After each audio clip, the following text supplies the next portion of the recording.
The stars had never looked so cold. Katie Morrison stood at the window of the United Earth Council building, watching the sky fill with ships that did not belong to her world. They came in waves, hundreds of them. Their crystalline hulls catching the light of the sun and throwing it back in fractured rainbows. Beautiful and terrible, like a storm made of glass. The Valorian Empire had arrived 3 days ago. Their message had been simple: surrender or die. They had given Earth 72 hours to decide. Katie was 51 years old. She had spent 30 years as a diplomat negotiating trade deals and peace treaties and border disputes. She had talked warlords out of genocide and convinced nations to lay down their weapons. She had believed, perhaps foolishly, that words could solve any problem. Now she stood in silence, watching the end of everything she knew. Behind her, the council chamber erupted in chaos. Representatives from every nation on Earth shouted at each other, their voices rising and falling like waves crashing against rocks. Some wanted to fight. Others wanted to surrender. A few simply sat in their chairs, too shocked to speak. General Marcus Webb pushed through the crowd and stood beside her. He was a large man with gray hair and tired eyes. He had commanded Earth's defense forces for 15 years. He had never lost a battle. He told Katie that they could fight. Earth still had ships, weapons, soldiers willing to die for their home. The Valorians were powerful, but they were not invincible. Nothing was invincible. Katie did not turn from the window. She asked him what the odds were. Marcus was quiet for a long moment. Then he admitted the truth. Maybe 1 in 100. Maybe less. The Valorian fleet outnumbered them 10 to 1. Their weapons were centuries more advanced. Their shields could withstand anything Earth had to offer. Katie nodded slowly. She said that those were not good odds. Marcus agreed that they were not. But he said that sometimes you had to fight anyway. Sometimes honor mattered more than survival. Katie finally turned to face him. Her eyes were calm, almost peaceful. She asked Marcus if he remembered what she had told him when they first met. 20 years ago, during the Mars Rebellion, Marcus frowned, trying to remember. Then his expression changed. He said that she had told him that the best way to win a war was to make your enemy think they had already won. Katie smiled. She said that she had not forgotten. The council voted that night. The decision was unanimous. Earth would surrender to the Valorian Empire without conditions. The news spread across the planet like wildfire. Some people wept. Others raged. Many simply stared at their screens in disbelief, unable to process what they were hearing. The human race, which had survived ice ages and plagues and 2 world wars, was giving up without a fight. Katie ignored the protests and the death threats and the demands for her resignation. She had work to do. She spent the next 48 hours in secret.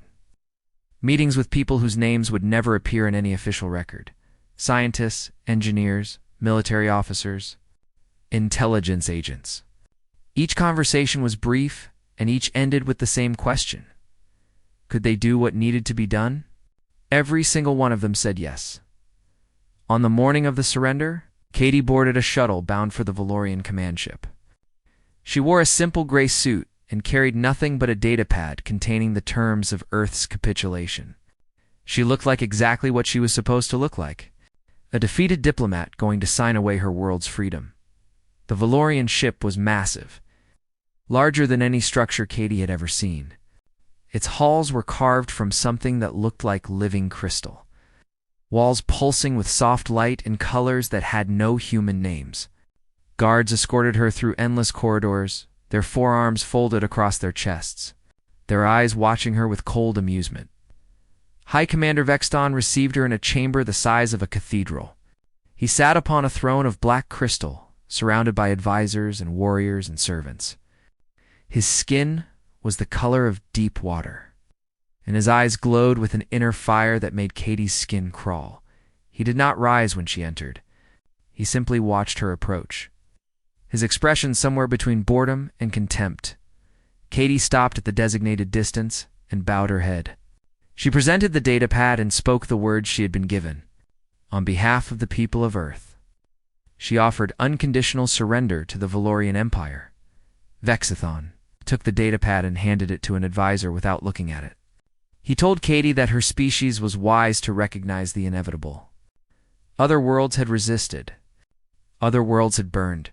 Katie kept her eyes on the floor. She said that Earth had no wish to burn. Vexen laughed. It was not a pleasant sound. He said that humans were weak, but practical. He said that they would make useful servants. The terms were read aloud. Earth would pay tribute in resources and labor. Human scientists would be conscripted into Valorian research programs. Human soldiers would be disarmed and reassigned to work crews. The planetary defense grid would be dismantled. Any resistance would be met with immediate and overwhelming force. Katie agreed to everything. She signed where she was told to sign. She answered every question with quiet submission. When it was over, Vexathon dismissed her with a wave of his upper right hand. He told her that she would remain on the Valorian capital world as Earth's official representative, a symbol of her planet's obedience. Katie bowed again. She thanked the High Commander for his mercy. As guards escorted her from the chamber, she allowed herself one small moment of satisfaction. The Valorians had not searched her. They had not scanned her neural implant. They had not noticed the microscopic transmitter woven into the fabric of her suit. They had looked at her and seen a beaten woman from a beaten world. They had not seen what she really was. Back on Earth, the dismantling began. Weapons were collected and destroyed. Ships were grounded and stripped for parts. Soldiers traded their uniforms for workers' clothes. To anyone watching, it looked exactly like what it was supposed to look like. A conquered planet accepting its fate. But in basements and bunkers and hidden rooms across the globe, other work was happening. Engineers studied captured Valorian technology with desperate intensity. Scientists mapped the aliens' biology, searching for weaknesses. Military strategists planned operations that would not be executed for months or even years. General Marcus Webb oversaw it all from a secret facility beneath the Rocky Mountains. He received Katie's first transmission 3 weeks after the surrender. It was short. Just a few words encoded in a frequency the Valorians had never encountered. The message said that Phase 1 was complete. The enemy believed they had one. Marcus read it twice. Then he allowed himself a smile. The war had just begun. 6 months had passed since the surrender. The Valorian Empire had absorbed humanity with the same efficiency it had absorbed 17 other species before. Humans now worked in mines on distant moons. They staffed research stations and systems whose names they could not pronounce. They bowed their heads and followed orders and did exactly what they were told. Governor Zalmesh had been placed in charge of the human sector. He was old by Valorian standards, his blue skin faded to a pale gray, his movements slow and deliberate. He had governed conquered peoples for 200 years. He knew the patterns of subjugation better than anyone alive. The humans confused him. They were too cooperative, too organized. When new directives came down from the Imperial Council, they adapted within hours. Production quotas were met with mechanical precision. Labor assignments were completed ahead of schedule. There were no protests, no sabotage, no whispered rebellions. Zalmesh had seen conquered species before. He knew how they behaved. First came shock and grief. Then came anger and resistance. Then, finally, came acceptance and submission. The cycle usually took years. The humans had skipped straight to the end. Lieutenant Commander Samuel Grant served as the military liaison between the Valorian administration and the human workforce. He was young for his rank, promoted quickly after the conquest because he spoke the human language and understood their customs. He spent his days reviewing reports and approving work, assignments, and making sure the humans stayed productive. He was the first to notice that something was wrong. It started with small things. A human worker who seemed to know exactly where every security camera was positioned. A technician who fixed a malfunctioning system before the maintenance order was even filed. A labor crew that reorganized itself with perfect efficiency whenever new members were added. Samuel brought his concerns to Governor Zalmesh during a routine briefing. He explained what he had observed. He suggested that the humans might be coordinating in ways the Empire did not understand. Zalmesh listened with the patience of someone who had heard similar fears 1,000 times before. When Samuel finished, the governor waved one of his forehands dismissively. He told Samuel that the young officer was seeing patterns where none existed. Humans were naturally cooperative. Their entire history was built on collaboration and hierarchy. They were simply well-suited to following orders. Samuel accepted the explanation. He returned to his duties, but he could not shake the feeling that he was missing something important. Danny.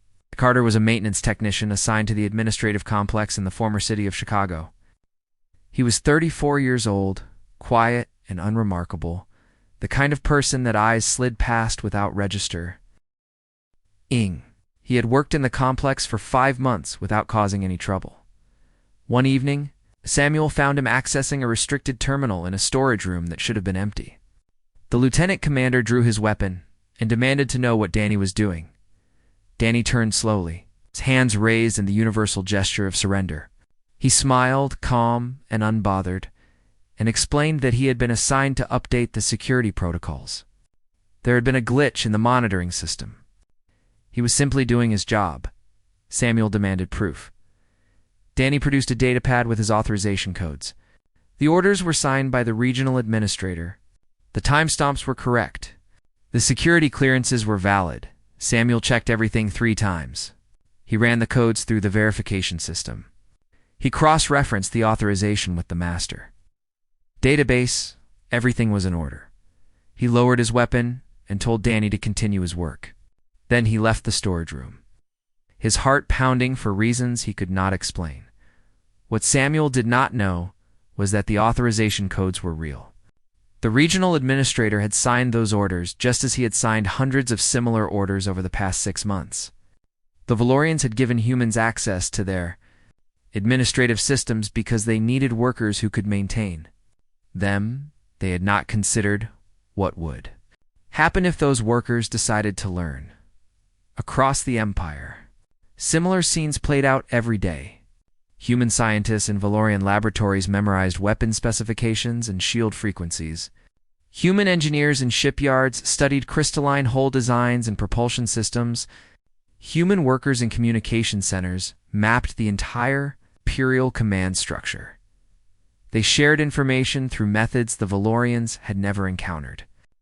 Subtle hand gestures that looked like nervous habits. Words hidden in the patterns of casual conversation. Data encoded in the timing of routine maintenance reports. The Empire had surveillance everywhere. They monitored every transmission, every conversation, every movement.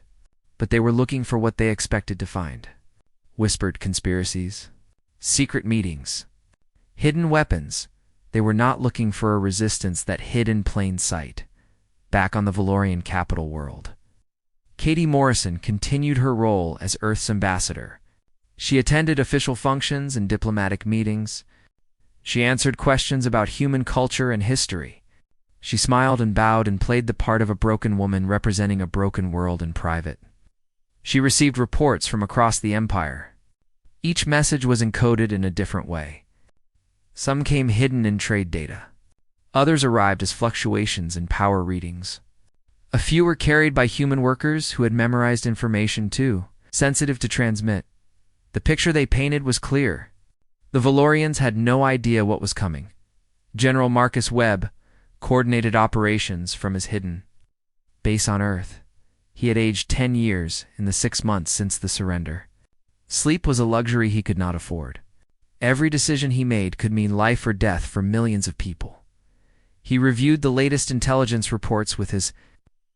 The Valorians were preparing to integrate humanity more deeply into their empire.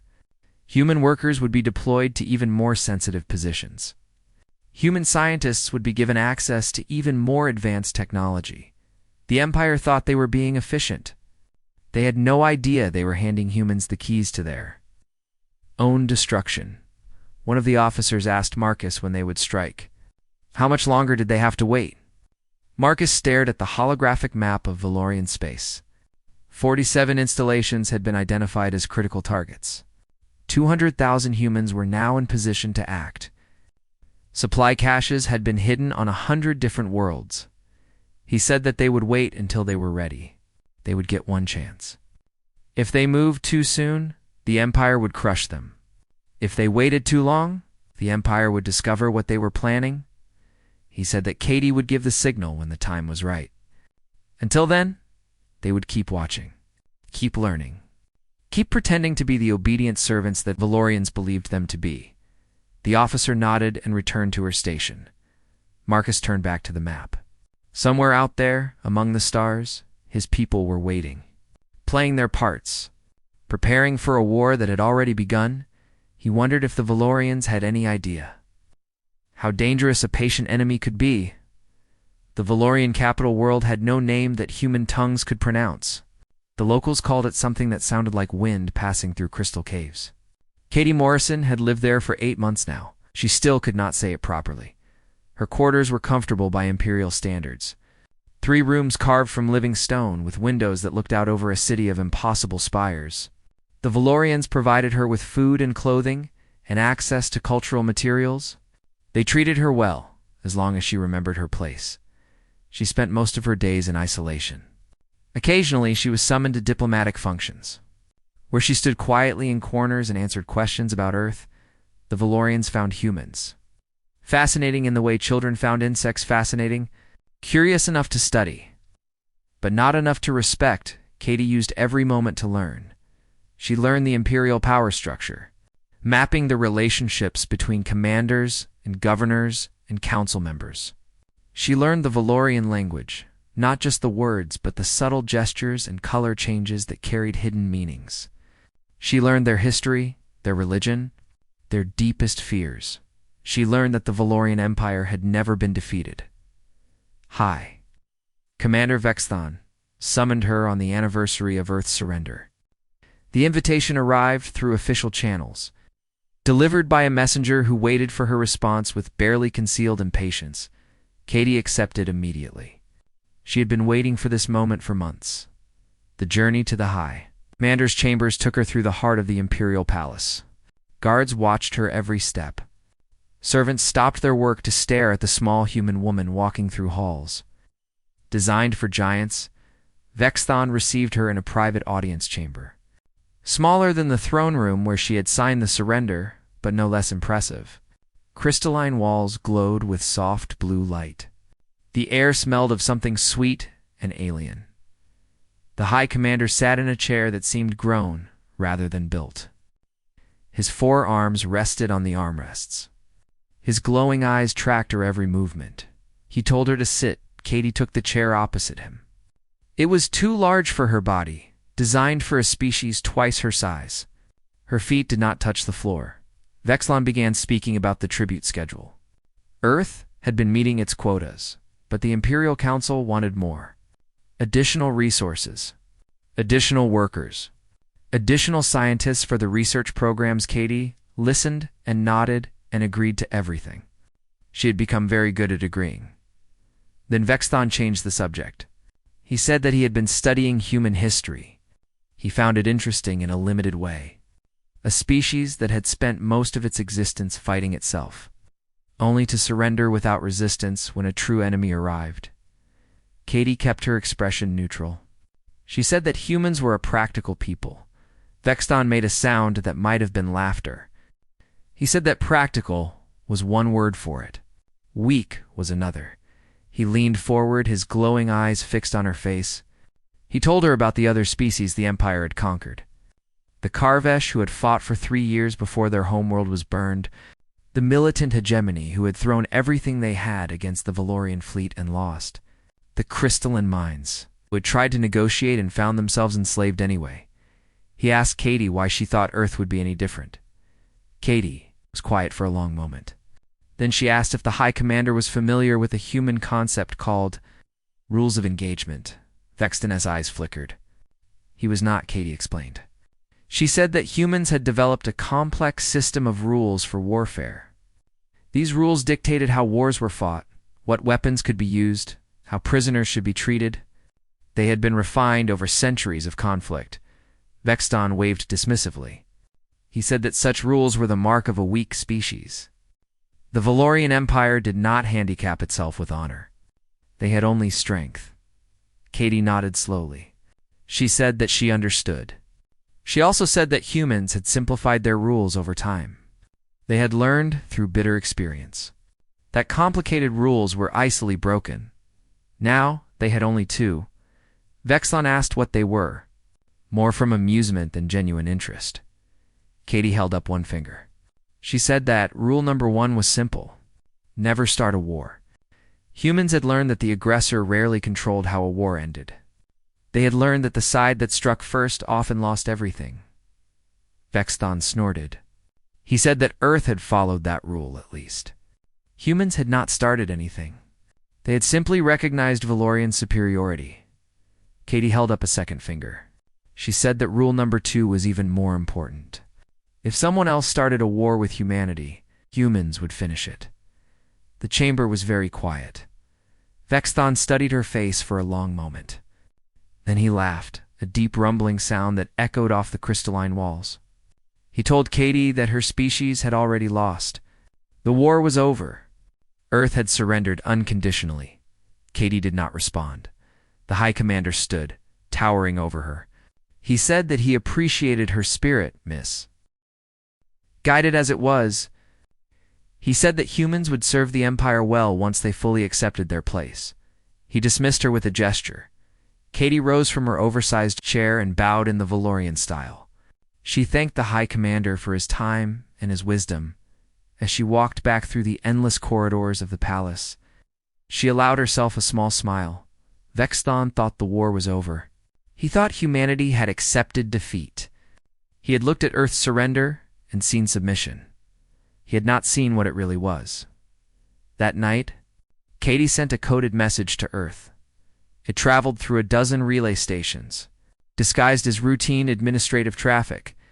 By the time it reached its destination, it had been bounced through so many systems that tracing its origin would be impossible. The message was short. It said that the High Commander remained confident. Imperial security was unchanged. The timeline held. General Marcus Webb received the transmission in his underground command center. He read it twice, then turned to his senior staff. He told them that Phase 2 was complete. The enemy still believed they had one. One of the officers asked how much longer they had to wait. Marcus checked the calendar. 3 months. Maybe 4. Human operatives across the Empire needed more time to reach their final positions. Weapons caches needed to be moved closer to their targets. Communication networks needed one final round of testing. He said that Katie would send the signal when everything was ready. Until then, they would continue to play their roles. The officer nodded. She asked what would happen when the signal came. Marcus looked at the holographic map of Valorian space. 47 installations. 200,000 operatives. One chance to strike before the Empire could respond. He said that when the signal came, the Valorians would learn what happened to those who forgot rule number 2. The signal came at midnight. Measured by Earth Standard Time, it was hidden in a routine trade report, buried in columns of numbers that meant nothing to Valorian analysts. But to the humans waiting across 47 worlds, it meant everything. 3 words, repeated in a pattern that could not be coincidental. The night begins, Danny. Carter was working in the Chicago administrative complex when his datapad buzzed with the encrypted notification. He read the message, deleted it, and continued his maintenance rounds without breaking stride. 20 minutes later, he entered a storage room on the building's lowest level. 6 other humans were waiting for him. They had arrived separately, each with a legitimate reason to be there. Maintenance schedules. Equipment inspections.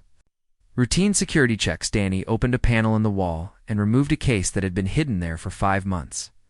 Inside were weapons, reverse-engineered from Valorian designs and improved with human innovation. They were smaller than the originals, easier to hide, and just as deadly. He distributed them without ceremony. Each person knew their assignment. Each had been training for this moment since the day of the surrender. Danny checked his chronometer. They had 12 minutes before the facility's security systems went offline. 12 minutes before the first phase of the operation began. Similar scenes played out across the Empire. In mining colonies and research stations and military installations, humans who had spent months pretending to be obedient servants revealed their true nature. Mining. Colony 7 went dark at 0347 local time.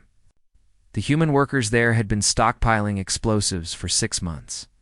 Small amounts hidden in equipment and personal effects that never triggered security scans. When the signal came, they used those explosives to disable the facility's power grid and communication array.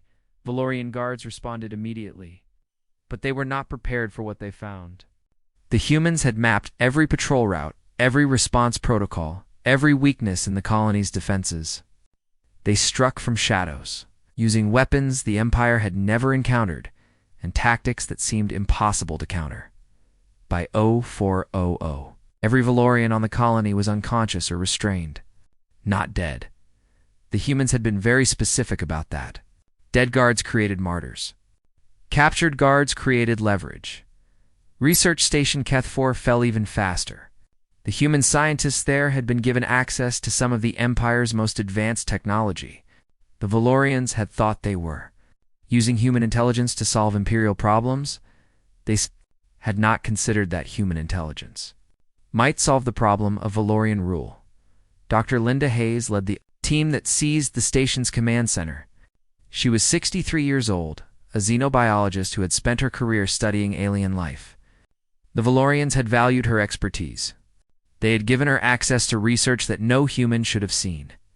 She had used that access to identify every vulnerability in Valorian physiology, their sensitivity to certain sound frequencies, their dependence on specific atmospheric conditions, their strange reaction to electromagnetic pulses at particular wavelengths. The station fell in 47 minutes. No one was killed. Governor Zelmash received the first distress signals in his office on Earth. He stared at the reports in disbelief. Mining Colony 7. Research Station Keth 4. Transport Hub Nexus 12. Communications Relay. Sigma 9.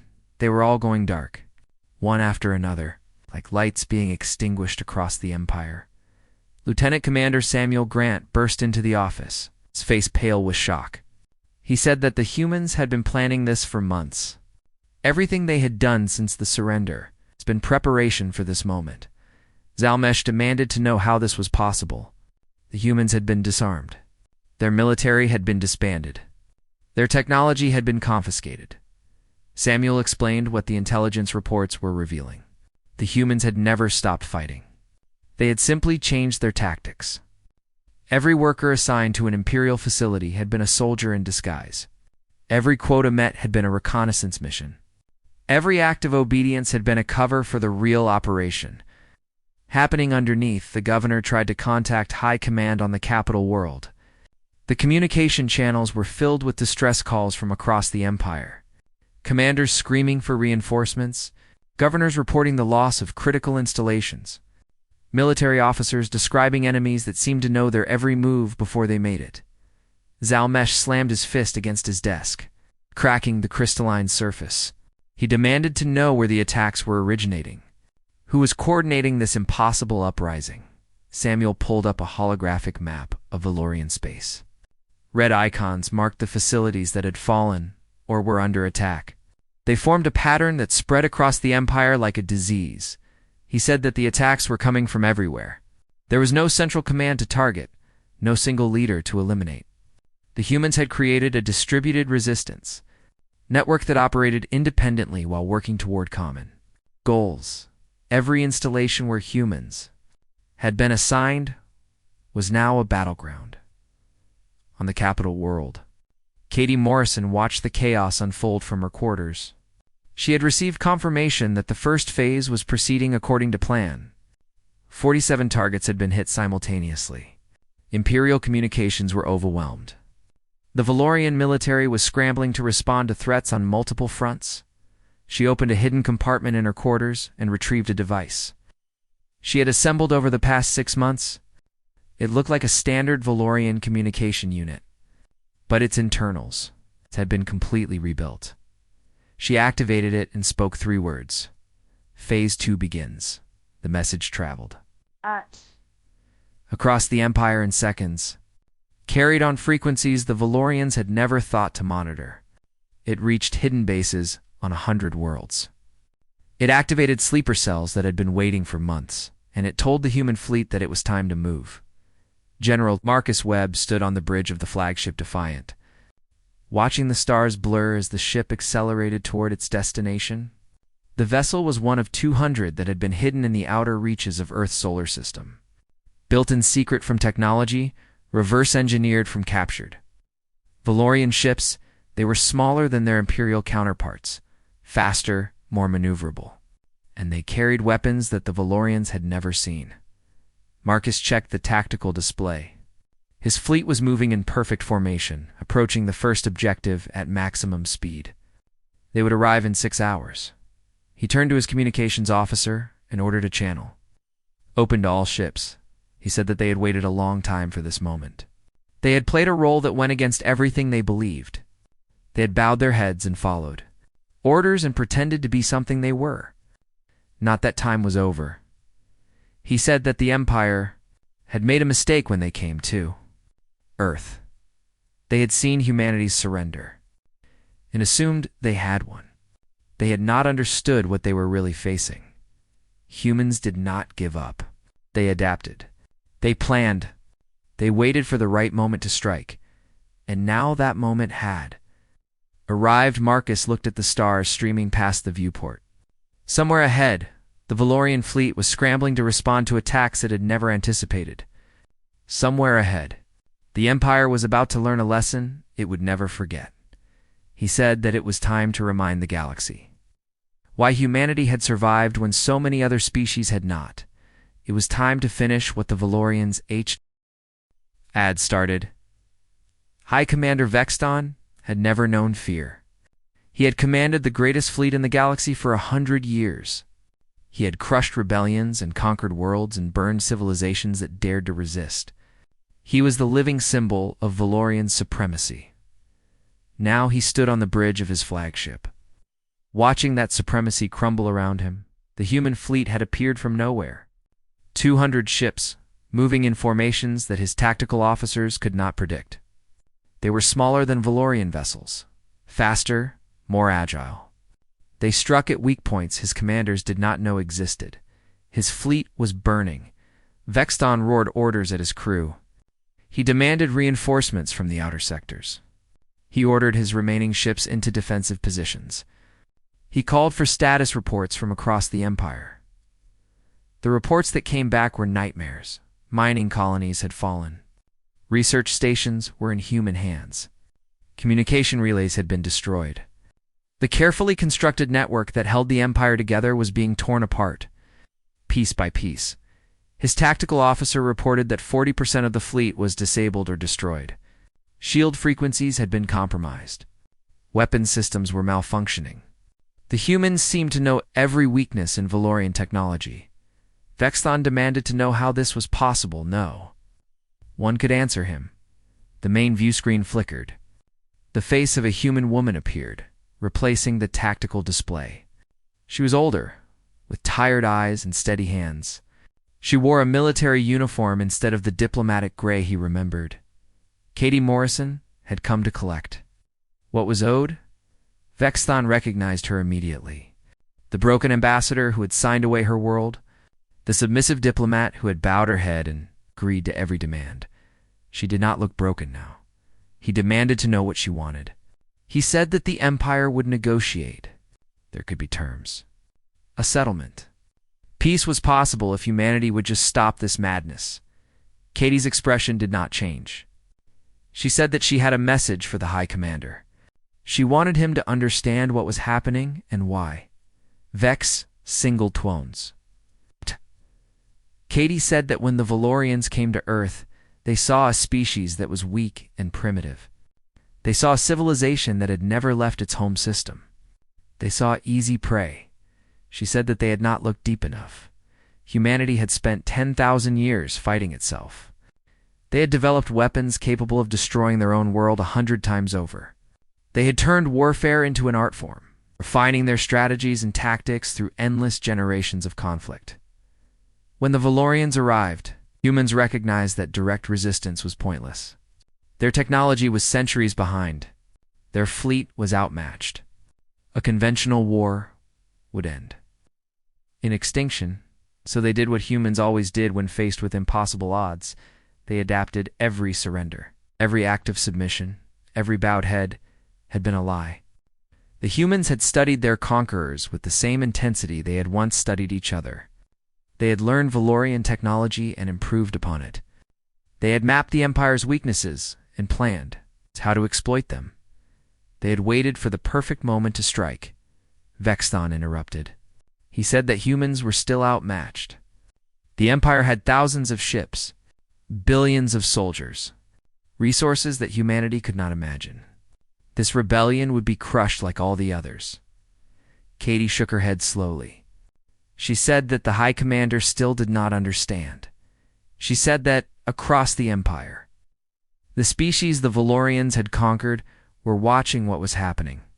They were seeing a fleet of primitive humans tear through the greatest military in the galaxy. They were seeing an empire that had never been defeated begin to fall. They were learning that the Valorians could be beaten. Vexthon felt something cold settle in his chest. He understood finally what the humans had done. They had not just started a rebellion. They had started a revolution, Katie continued. She said that the Valorians had made an error during their first meeting. The High Commander had boasted that his empire did not waste time with honor. They recognized only strength. She said that humans understood strength very well. They had been practicing it for a very long time. Another explosion rocked the flagship. Warning alarms screamed. The tactical officer reported that shield integrity was failing. Hull breaches on multiple decks. Katie said that she had one more thing to tell him. She reminded him of their conversation about the rules of engagement. She had explained that humans had only 2 rules that mattered. Rule number 1, never start a war. Rule number 2, if someone else started a war with humanity, humans would finish it. She said that the Valorians had started this war. When they brought their fleet to Earth, they had demanded surrender and threatened destruction. They had conquered humanity and treated them as slaves. Now humanity was going to finish what the Valorians had begun. The view screen flickered as weapons fire struck the flagship's communication array. Katie's image broke apart and reformed, her voice cutting through the static. She said that the High Commander had forgotten rule number 2. She said that was a mistake. The Valorian Empire would not survive. The screen went dark. Vexthon stared at the empty display for a long moment. Around him, his bridge crew worked frantically to keep the ship functional. Damage reports flooded in from every section. The flagship was dying. He turned to look out the viewport. The battle raged across the stars, Valorian ships burning alongside human vessels. But the humans were winning. Their ships were faster, their tactics smarter, their crews more determined. And beyond this battle, the Empire was collapsing. The conquered species were rising up. The military was fragmenting. The structure that had taken centuries to build was crumbling in a matter of hours. The tactical officer reported that weapon systems were offline. Engines were failing. Life support was compromised. Vexthon closed his eyes. He had conquered 17 star systems. He had crushed every enemy the Empire had ever faced. He had believed, with absolute certainty, that his species was superior to all others. He had been wrong. The final volley struck the flagship's reactor core. The explosion lit the darkness of space like a newborn star. On the bridge of the Defiant, General Marcus Webb watched the Valorian command ship come apart. He felt no satisfaction, only exhaustion. The war was not over. There would be cleanup operations, reconstruction efforts, diplomatic negotiations with newly freed species. But the hardest part was done, Katie. Morrison's face appeared on his private display. She was smiling for the first time since the surrender. She said that Phase 3 was complete. The Valorian fleet was destroyed. The Empire was falling. Marcus asked what came next. Katie said that now came the hard part. Building something better from the wreckage. Helping the conquered species find their freedom. Making sure nothing like this ever happened again. She said that humanity had proven it could win a war. Now they had to prove they could win a peace. Marcus nodded slowly. He turned to look at his crew, humans who had sacrificed everything for this moment. They had pretended to be slaves. They had hidden their strength. They had waited with patience that should have been impossible. And in the end, they had done what humans always did. They had survived. Outside the viewport, the stars burned bright and steady. 17 systems were free tonight. Billions of beings were waking up to a galaxy without Valorian rule. And somewhere, in the ruins of an empire, a lesson was being learned. Never forget rule number 2.